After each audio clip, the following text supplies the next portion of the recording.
Cap2I est concepteur, fabricant de matériel de climatisation industrielle. Donc nous développons un savoir-faire au niveau du génie climatique dans des domaines assez spécialisés tels que l'hospitalier, le militaire, les télécommunications, les salles informatiques.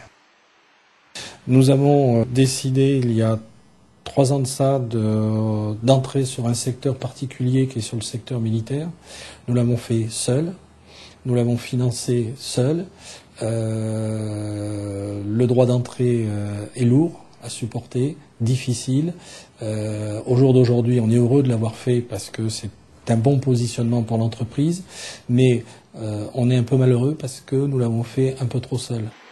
Actuellement, on réfléchit sur un autre secteur d'activité sur lequel on voulait être présent, mais au jour d'aujourd'hui, au lieu d'y aller seul, nous allons le faire avec un confrère. Il y a quelques années, Cap2I était leader français dans le secteur hospitalier. Pour diverses raisons humaines, matérielles, nous avons perdu ce poste, ce rang. Et aujourd'hui, nous souhaitons le retrouver. Soit nous embauchions des salariés commerciaux pour développer ce secteur, nous remettions nos machines à niveau sur le plan normatif, soit nous associons avec une entreprise qui, elle, avait pris ce leadership au niveau de l'hospitalier en France. Donc nous avons choisi la deuxième solution, nous avons trouvé un partenaire. Dans une première phase, nous travaillons ensemble uniquement à l'export. Nous fabriquons des matériels hospitaliers pour l'export. Et dans une seconde phase, nous aurons sûrement la fabrication d'une seule gamme de produits, qui sera la gamme pour les deux entreprises et qui sera vendue sur la France également.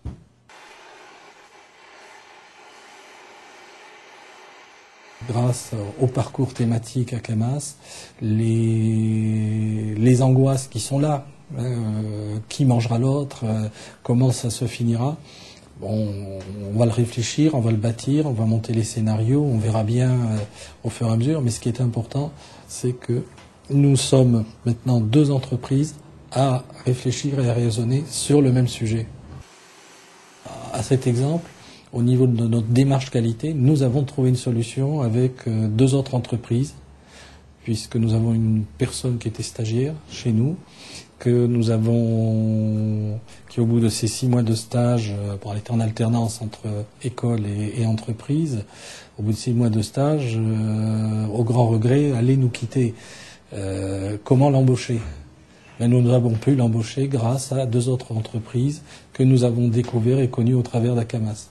Si il n'y avait pas eu ce rapprochement d'entreprise, justement, je ne pense pas que j'aurais pu être embauchée chez Cap2I. Ça a été pour moi un tremplin. Forcément, ça me fait une très bonne expérience puisque je travaille dans 3 secteurs complètement différents.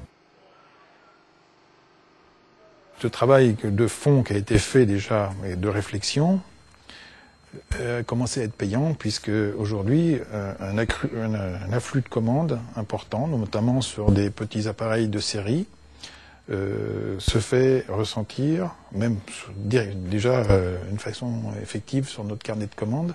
Et il va falloir créer surtout une équipe, notamment avec le bureau d'études, afin que, pour ma part, je puisse transmettre un certain savoir-faire et reconcevoir avec cette équipe qui est à la fois composée de 2 personnes de bureau, 2 personnes atelier, personnes qualité aussi, personnes des achats, pour déboucher sur une nouvelle conception, une nouvelle politique d'achat. Il faut savoir que Cap2I achète à peu près 47% de matériel donc, par rapport à son chiffre d'affaires, ce qui est énorme, hein, c'est 47% du prix de vente d'une machine. Nous avions chez Cap2I des habitudes qui étaient plus des habitudes d'approvisionneurs, de système d'approvisionnement. Et grâce à des réunions thématiques organisées par Akamas, nous avons découvert qu'il fallait changer notre politique, ne plus avoir une politique d'approvisionnement, mais avoir une véritable politique d'achat.